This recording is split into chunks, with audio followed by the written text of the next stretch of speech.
I need advice. I'm Lucas, 17M, and my life has been a roller coaster since my mom passed away when I was 10. My dad, Tom, 45M, and I have been a team since then, figuring out how to navigate life without her. Mom was the glue that held our family together. She was a pediatric nurse, always full of energy and compassion. I remember how she used to volunteer at the local animal shelter on weekends, often dragging Dad and me along. Those were some of the best times of my life. We'd walk dogs, play with cats, and sometimes even foster animals until they found their forever homes.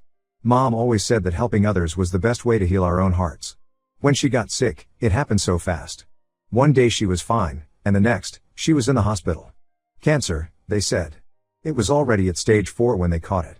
We had 6 months with her before she passed. Those months were a blur of hospital visits, hushed conversations, and trying to make every moment count. After she died, Dad and I were lost. He threw himself into work, often staying late at the office. I retreated into video games and books, anything to escape reality. We were like two planets orbiting each other, connected but distant. It took time, but we slowly learned how to be a family of two. We started having weekly movie nights, just like we used to do with Mom. Dad even tried to learn how to cook, though his early attempts often ended with us ordering pizza.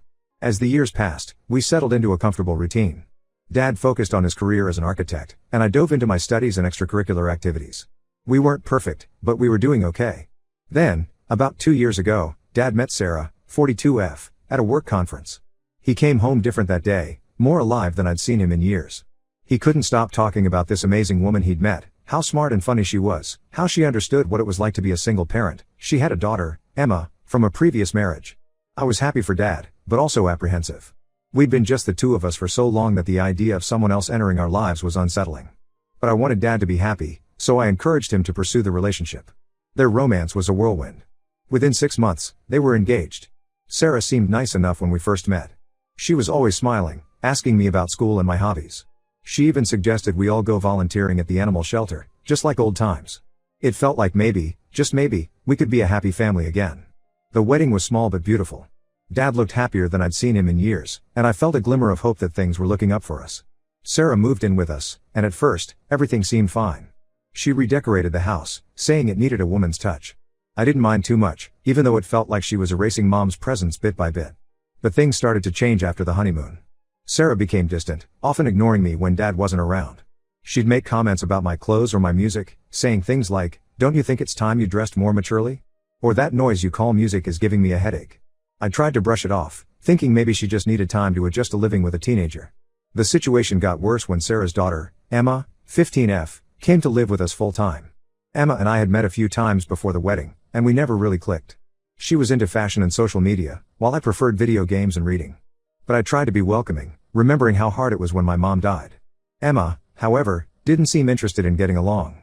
She started spreading rumors about me at school, telling people I was weird and antisocial. She even told some people that I had a crush on her, which was absolutely not true. When I confronted her about it, she just laughed and said, "It's not my fault you're such a loser." At home, Sarah always took Emma's side in any argument. If I complained about Emma using my things without asking, Sarah would accuse me of being selfish. If I wanted to watch something on TV, Emma would suddenly need the living room for her social media work, and Sarah would back her up. Dad tried to mediate, but he often seemed torn between his new wife and his son. I could see the stress wearing on him. He started staying late at work more often, just like he had after Mom died. When he was home, he'd try to keep the peace, but it felt like he was walking on eggshells. I started spending more time in my room, trying to avoid confrontations. I threw myself into my studies and my online gaming friends, who became my escape. I missed the closeness Dad and I used to have, but I didn't know how to bridge the growing gap between us. Things came to a head last week. I was in the kitchen grabbing a snack when I overheard Sarah and Emma talking in the living room. They didn't realize I was home, and what I heard made my blood run cold. Sarah was laughing about how she had convinced Dad to put the house in her name just in case something happens. She then said, "Once Lucas is out of the picture, we'll have everything we need. Tom's business is really taking off, and with his connections, we'll be set for life." Emma giggled and replied, "And once I tell everyone at school that Lucas tried to kiss me, he'll be so humiliated he'll probably beg to be sent to boarding school." I was shocked and hurt. I couldn't believe what I was hearing. Was this their plan all along? To isolate me from my dad and take everything we had? I tried to talk to Dad about it that night, but Sarah kept interrupting, changing the subject or finding reasons for Dad to help her with something. I could see the confusion and concern in Dad's eyes, but he didn't push the issue. Now I don't know what to do. I feel like I'm losing my family and my home. The house that used to be filled with love and laughter now feels like a battlefield. I don't want to hurt my dad or ruin his chance at happiness, but I can't keep living like this. I miss my mom more than ever. She would have known exactly what to do in this situation. I feel lost and alone, unsure of who to turn to or how to fix this mess. So, Reddit, what should I do? How can I protect myself and my dad without tearing our family apart? Any advice would be appreciated. Update 1. It's been a month since my last post, and a lot has happened. First, I want to thank everyone for their advice and support. Your words gave me the courage to take action and face this situation head on. After my last post, I decided to gather evidence of Sarah and Emma's behavior. I started recording their conversations when they thought I wasn't around, using an old phone I had lying around. I also kept a detailed log of all the incidents at home and school, writing down dates, times, and exactly what was said or done. It was hard to relive those moments as I wrote them down, but I knew I needed solid proof if I was going to confront my dad. At school, things got worse before they got better. Emma ramped up her rumor campaign, telling people that I had tried to kiss her and that I was obsessed with her. Some people believed her, and I started getting dirty looks in the hallways. My few close friends stuck by me, though, and even helped me document some of the things Emma and her friends were saying. At home, I tried to keep a low profile while gathering evidence. It was tough, especially when I had to listen to Sarah and Emma badmouthing me or planning how to manipulate my dad. There were moments when I wanted to confront them right then and there, but I held back, remembering the advice many of you gave about being strategic. About 2 weeks ago, I finally got the chance to talk to my dad alone. He had a rare Saturday off, and I suggested we go fishing, just the two of us, like we used to before Sarah came into the picture. He seemed surprised but agreed readily.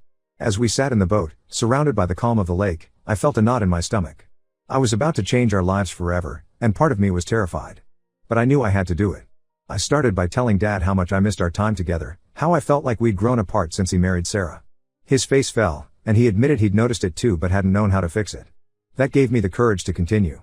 I told him everything, the bullying at school, the conversations I'd overheard, how Sarah was trying to manipulate him and push me out of the picture.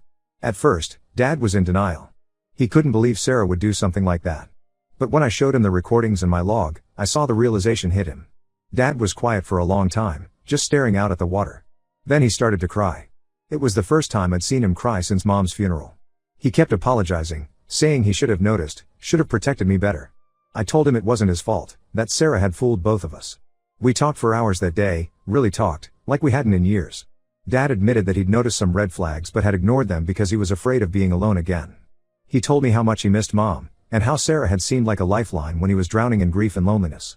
I shared how I felt ignored and pushed aside after they got married, how I missed the bond we used to have. We both cried a lot that day, but it felt like a weight was lifting off both our shoulders. When we got home, Dad confronted Sarah. He asked Emma to go to her room, saying the adults needed to talk. Sarah must have sensed something was wrong because she immediately went on the defensive, asking what I'd been saying about her. Dad was calm but firm. He laid out everything we knew, including playing some of the recordings I'd made. It was intense. Sarah tried to deny everything at first, then started crying and playing the victim. She claimed I was just a troubled teen trying to ruin her marriage, that I was jealous of her relationship with Dad. But Dad stood his ground. He told her that if she and Emma couldn't treat me with respect, they would have to leave. He said he'd already contacted his lawyer and was prepared to file for divorce if necessary. Sarah's true colors came out then. She started screaming about how she'd wasted 2 years of her life on us and that she deserved compensation. She threatened to ruin Dad's reputation, to tell everyone he was an abusive husband. Dad calmly reminded her that the prenup she'd signed protected his assets, including the house, and that he had evidence of her trying to manipulate him. Sarah stormed out, saying she needed time to think. She came back the next day with Emma, both of them packing their things. Emma was crying, alternating between begging Dad to reconsider and glaring at me hatefully. The past 2 weeks have been a whirlwind. Dad filed for divorce and got a restraining order against Sarah after she tried to break into our house one night, screaming that we'd ruined her life. Emma's been spreading more rumors at school, but most people don't believe her anymore, especially after one of her friends came forward and admitted that Emma had asked her to lie about me. It's been tough, but Dad and I are closer than ever. We're working on rebuilding our relationship and healing from this experience. We've started having movie nights again, and Dad's even trying to learn to cook, again. It's not perfect, we both have a lot of healing to do, but for the first time in a long time, I feel hopeful about our future. I'm just glad I didn't stay silent and let Sarah tear our family apart. To anyone going through something similar, don't be afraid to speak up and seek help. Trust your instincts, gather evidence if you can, and remember that you deserve to feel safe and respected in your own home. Update 2. It's been 3 months since my last update, and things have finally started to settle into a new normal. The divorce proceedings are underway, and Dad's lawyer is confident that Sarah won't be able to get anything substantial due to the prenup and the evidence we gathered of her manipulative behavior. Emma transferred to a different school after her lies were exposed. It turns out that the situation was even more complicated than we thought. Some of Emma's friends came forward and admitted that Emma had asked them to back up her stories about me. But they also revealed that Emma had been struggling with her own issues. Apparently, Sarah had been putting a lot of pressure on Emma to be perfect, to help secure their position in our family. Emma had been acting out partly because of this pressure and partly because she was jealous of my relationship with Dad. I have mixed feelings about this revelation.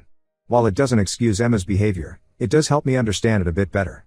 I hope she gets the help she needs to deal with her mom's influence. At my school, things have calmed down.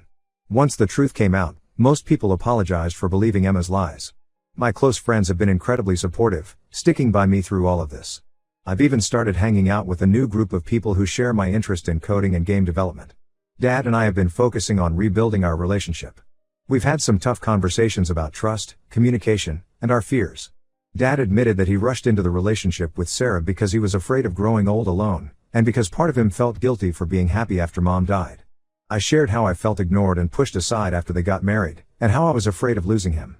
These conversations haven't been easy, but they've helped us understand each other better. We've started new traditions, like weekly movie nights and cooking dinner together. Dad's even taken an interest in some of my hobbies, and we've been working on restoring an old car together. It reminds me of the projects we used to do with Mom, and while it's bittersweet, it also feels like we're honoring her memory. There have been some challenging moments too. Dad's been on a few dates recently, which brought up some mixed feelings for both of us. We talked about it, though, and agreed that we'd take things slow and make sure we're both comfortable with any new people in our lives. Dad promised that he wouldn't let anyone come between us again, and I believe him. I've been focusing on school and my friends. It's amazing how much easier everything feels without the constant stress at home. My grades have improved, and I've even joined the school's robotics club. We're working on a project for a regional competition, and it's been a great distraction from everything else. As for Sarah and Emma, we don't hear from them much anymore. Sarah tried to contest the prenup, but her lawyer advised against it given the evidence we had. Last we heard, they moved to another state to live with Sarah's sister. Part of me hopes they're getting help and learning from this experience, but mostly I'm just glad they're out of our lives. Overall, things are looking up. It's not perfect, we both still have moments of sadness or anger about what happened, but Dad and I are healing and moving forward together. We're planning a road trip for spring break, just the two of us, to visit some of Mom's favorite places. It feels like a way to reconnect with each other and with her memory. I'm grateful for the support and advice I received here. It gave me the strength to stand up for myself and my dad. To anyone else going through a similar situation, remember that you're not alone, and it's okay to ask for help. Update 3, it's been 6 months since my last update, and I wanted to share some final thoughts on this whole experience. The divorce was finalized last month. Sarah tried one last time to contest the prenup, but the judge ruled in Dad's favor. During the proceedings, we found out that Sarah had a history of similar behavior in her past relationships, which she had hidden from us. It was a relief to know that it wasn't just us, but it also made me sad for the other families she had hurt. Dad has been doing great. He's thrown himself into his work and hobbies, and he seems happier than he has in years. He's been on a few more dates, but he's taking things very slowly. He always makes sure to talk to me about it, which I appreciate. We've agreed that if things ever get serious with someone, we'll all sit down together and discuss how it might change our family dynamic. As for me, I'm looking forward to my senior year of high school. I've started thinking about colleges and what I want to do with my future. This whole experience has made me consider studying psychology or law, to help other families going through similar situations. I've also been volunteering at the local animal shelter, just like we used to do with Mom. It feels good to give back to the community and honor her memory. Emma reached out to me a few weeks ago with a long email. She apologized for her behavior and explained that Sarah had been manipulating her too, playing us against each other. She's in therapy now and says she's working on understanding why she acted the way she did. While I appreciate her apology, I'm not ready to forgive her completely. I told her I needed time and space, which she understood. Dad and I went on that road trip we planned, visiting some of Mom's favorite places. It was emotional but healing. We shared stories about Mom, laughed at old memories, and even cried together. It felt like we were finally able to properly grieve and celebrate her life without the shadow of Sarah hanging over us. At home, we've been slowly redecorating the house. We're not erasing Sarah's changes completely, but we're bringing back some of Mom's favorite things and adding new items that represent who we are now. It's a mix of old and new, just like our relationship. I've been spending more time with my friends, both old and new. The robotics club project is going well, and we're hopeful about our chances in the upcoming competition. I've also started teaching a coding class at the local community center for kids who can't afford expensive tech camps. It's challenging but rewarding, and it's helped boost my confidence. Looking back, I'm proud of myself for speaking up and not letting Sarah's manipulation continue. It was hard, and there were times when I doubted myself, but I know I did the right thing. Dad and I are stronger for it, and our relationship is better than ever. This experience has taught me a lot about trust, communication, and the importance of standing up for yourself. It's also shown me how resilient people can be. Dad and I have been through so much, but we've come out the other side stronger and closer than ever. To anyone going through something similar, don't be afraid to speak up and seek help. Trust your instincts, gather evidence if you can, and remember that you deserve to feel safe and respected in your own home. It might be scary, and things might get worse before they get better, but in the end, it's worth it to reclaim your life and your happiness. As for us, we're taking things one day at a time.